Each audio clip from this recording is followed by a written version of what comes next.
Tráfico ilícito de substâncias entorpecentes. Pena, 12 anos de reclusão. Pena, 6 anos e 3 meses. Lavagem de dinheiro. Pena, 6 anos de reclusão. Pagamento de propina a funcionário público. Pena, 6 anos. Tráfico internacional de armas. Pena, 15 anos e 6 meses. Homicídio qualificado. Pena, 120 anos de reclusão. Boa tarde. Boa tarde.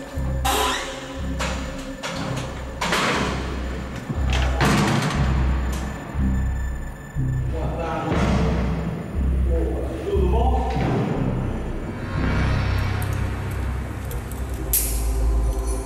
Pelas próximas 2 horas, as algemas não serão necessárias. Como é que você gostaria de ser tratado nessa entrevista? Como Luiz Fernando da Costa ou Fernandinho Beiramar? Luiz Fernando da Costa. Mas Fernandinho não é mais coloquial, não é mais... Mas é um nome que a sociedade me impôs e que eu não concordo muito com esse apelido que me... Você acha que ele pertence ao passado? Acho que sim. Vou tentar fazer por onde pertencer ao passado. Luiz Fernando tem 51 anos. Está preso há 18. É tanto tempo que ele já se sente íntimo dos funcionários do presídio. Acostumado, nessa continente. Você foi condenado a quantos anos de prisão? A minha condenação total ultrapassa os 200 anos de cadeia. 200 anos.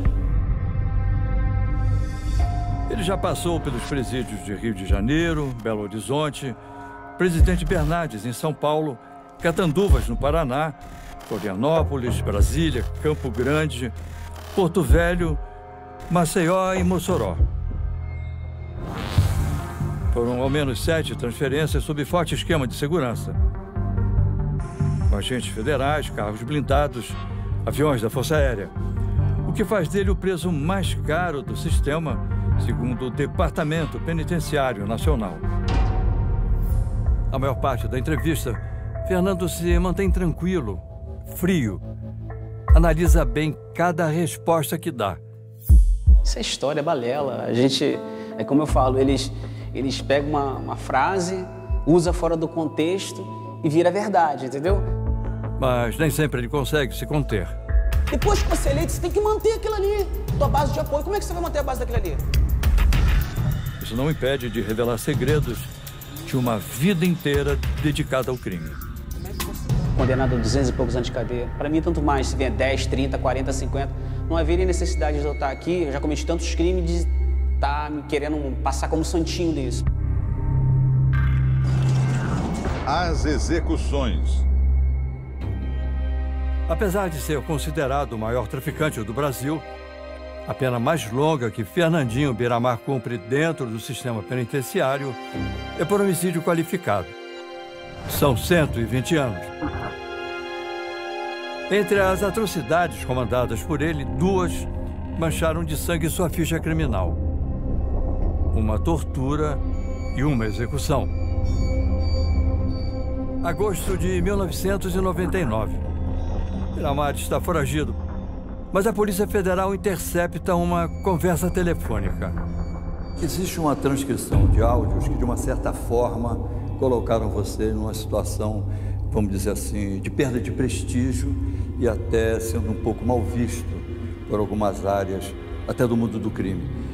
Foi a transcrição de áudios em relação à morte do Michel Anderson Nascimento dos Santos.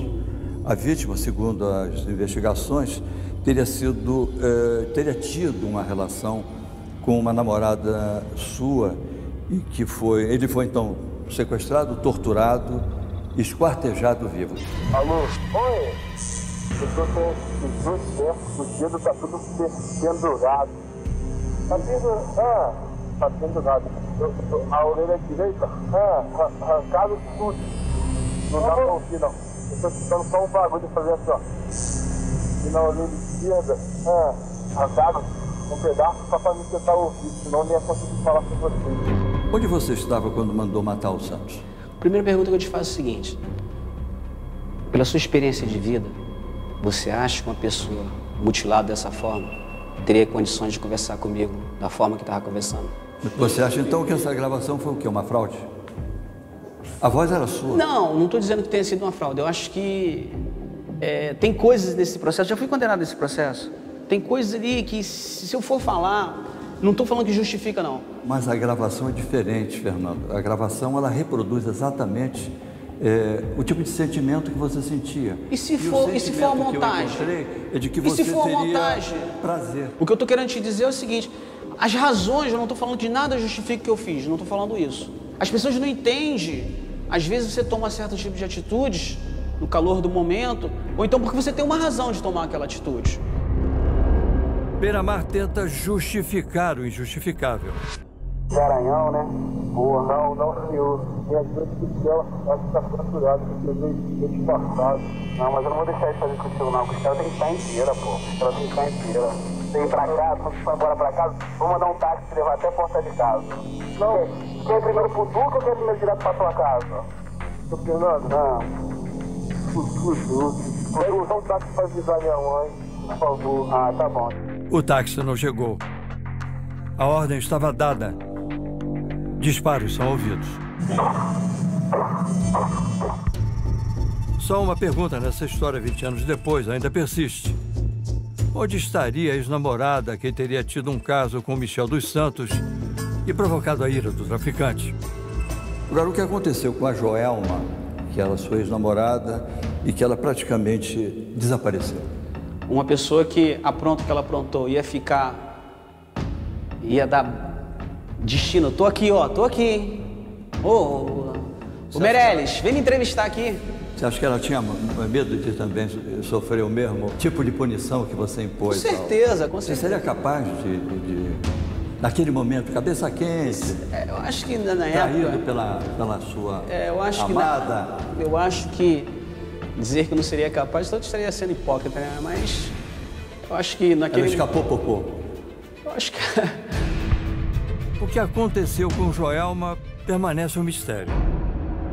Assim como muita coisa envolvida na chacina de Bangu 1. Quarta-feira, 11 de setembro de 2002. Rio de Janeiro. 8 horas da manhã. Presídio de Segurança Máxima Laércio Peregrino, conhecido como Bangu 1. Fernandinho Beiramar e integrantes do Comando Vermelho rendem 6 agentes penitenciários que faziam a contagem dos presos. Eles deixam a Galeria A, atravessam o corredor central e entram na Galeria D, onde ficam os presos das facções Terceiro Comando e ADA, amigo dos amigos. Quinta-feira, 12 de setembro de 2002, 7h15 da manhã. Depois de mais de 23 horas, os bandidos enfim se entregam. São eles Ratinho, um dos assassinos do jornalista Tim Lopes, Marcinho VP, Beiramar e Chapolin. Para trás deixam 4 corpos. Entre eles, Arnaldo Pinto de Medeiros, UE, que comandava de dentro do presídio o tráfico em 4 morros da Zona Norte Carioca. Fui condenado a 120 anos de cadeia inocente nisso aí. Nessas 4 mortes. Eu não tinha nada a ver, não tenho nada a ver com esse fato. E me deram 120 anos de cadeia. Por quê? Por causa do meu nome, não tem prova, não tem nada, mas meu nome. O que ocorreu? Após o término da rebelião, as autoridades me pediram para eu ser o intermediário e os próprios presos. Agora o senhor imagina, se invade o presídio, quem ia ser a primeira vítima? Eu. Então, eu aceitei participar daquela negociação, não é porque eu sou bonzinho, nem porque eu era líder. Foi uma forma de resguardar minha própria integridade física.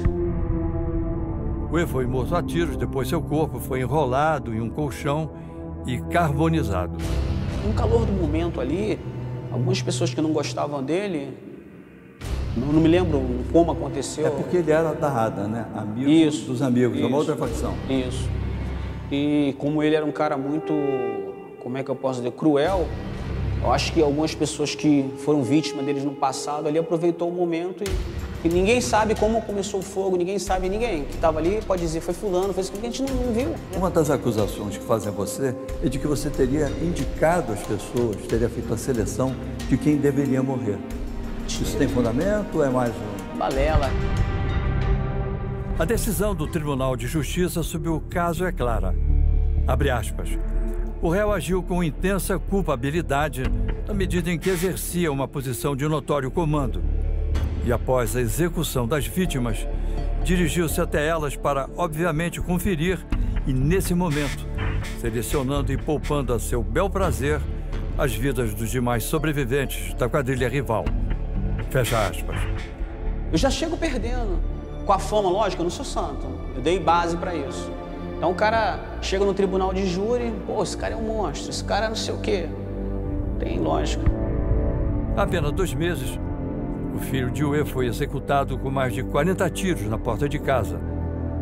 A Delegacia de Homicídios investiga se Diego de Medeiros foi assassinado pela milícia. Na rebelião de Bangu 1, outro traficante da facção rival ao Comando Vermelho, Celcinho, da Vila Vintém, escapou da morte porque teria aderido ao bando de Beira-Mar. Como é que aconteceu isso naquele momento ali A verdade é o seguinte, chacina? A verdade é o seguinte. Ele tomou um lado. O que acontece? O Celcinho estava ali, ele era 3º comando, ele era ADA na época, e quando houve a chacina, não tinha... Assim, é tipo assim, você pode até trabalhar na Record, a Globo é sua concorrente. Nem todo jornalista é seu inimigo por ser seu concorrente. A mesma coisa é o que acontece em facções. E a gente sempre respeitou o Celcinho. O Celcinho, o cara, ele tira a cadeia dele, ele não fica instigando ninguém, ele não fica... Então, existia um respeito pelo Celcinho. Então, a nego fala, o Beira-Mar salvou a vida do Celcinho. O Celcinho chorou, é mentira. Ele teve o comportamento de um homem, não morreu, não foi por causa do Beira-Mar, foi uma decisão, não era para morrer mesmo. Então não houve, ele não pulou para o nosso lado, ele apenas... No momento ali, naquele calor do momento, o cara chega pra você, vem cá, vou matar todo mundo da Record. Você vai ficar quieto na sua. O presídio considerado de segurança máxima fica parcialmente destruído. Você tem 2 facções dentro do mesmo espaço, a melhor forma de você aniquilar a outra é aniquilar as suas chefias.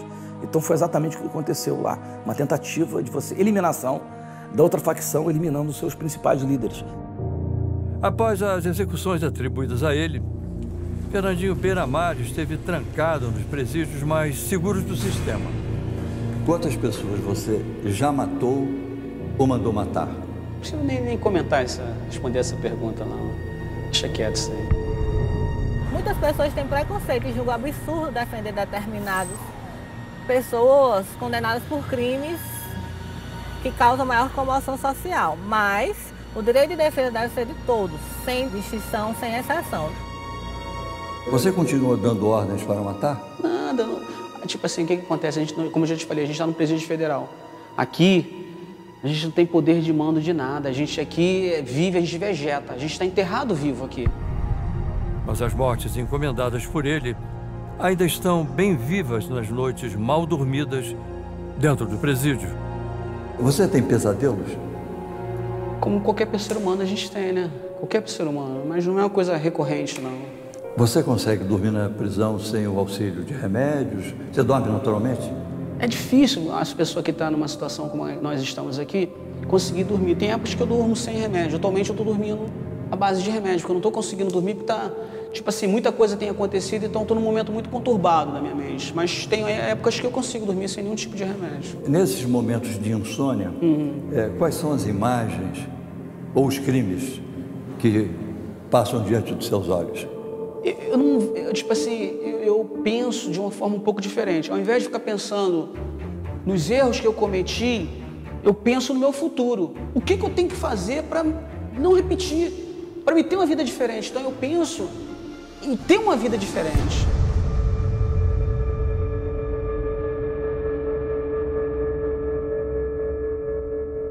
Curioso?